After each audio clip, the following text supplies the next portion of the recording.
तो वो जो ब्रजेश्वर महादेव हैं उसकी भी स्थापना वज्रनाभ ने की है।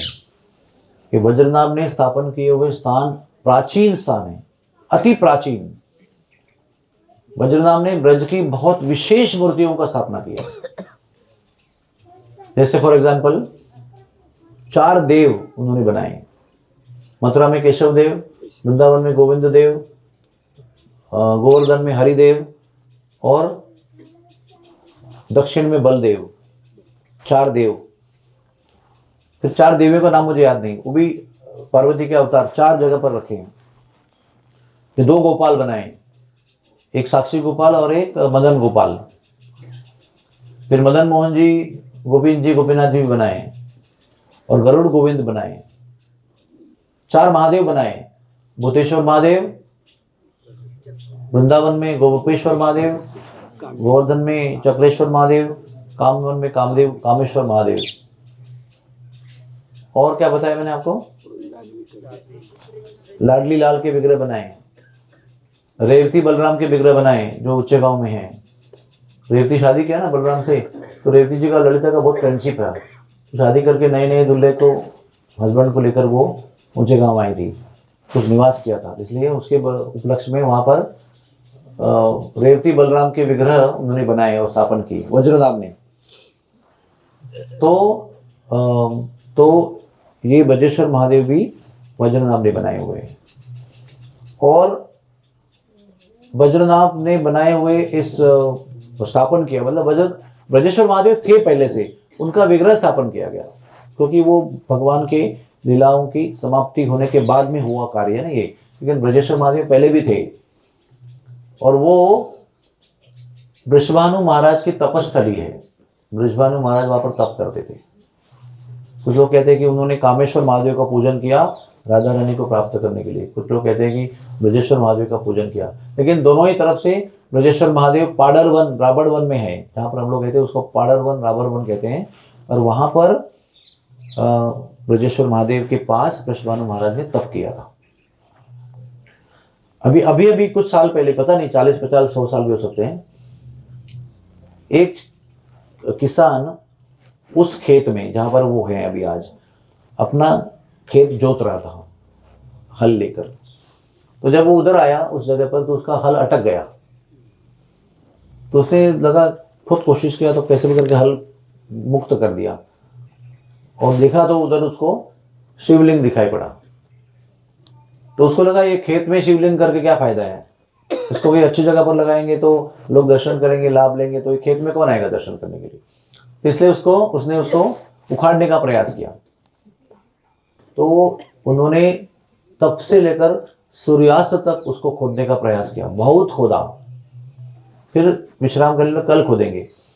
तो उस रात को ब्रजेश्वर महादेव उसके स्वप्न में आए। उन्होंने कहा, पाताल तक भी खोदोगे तब भी मेरा बेस आपको नहीं मिलेगा, तभी मेरे मूल तक नहीं पहुंचोगे। मुझे आपको और खोदना नहीं है, वहीं मैं रहूंगा, क्योंकि मेरे लिए ब्रज लीला में मिला हुआ प्रवेश है वो। क्योंकि हम लोग देवता हैं, हमको ब्रज में प्रवेश नहीं है, लेकिन इस माध्यम से मुझे यहाँ आसरा मिला है, ब्रज निवास मिला है और वृषभानु महाराज का संग में मिला है। मेरे लिए एक बड़ा मेमोरियल है ये। कभी कभी अपना घर गांव में होता है तो हम लोग कुछ करते नहीं, लेकिन वो रखते हैं, मेरे बचपन की यादगार है, इसलिए मैं उसको बेचूंगा नहीं, ना कुछ करूंगा, उसको ऐसे रखूंगा ताकि जब जाऊंगा तो बचपन की याद आएगी।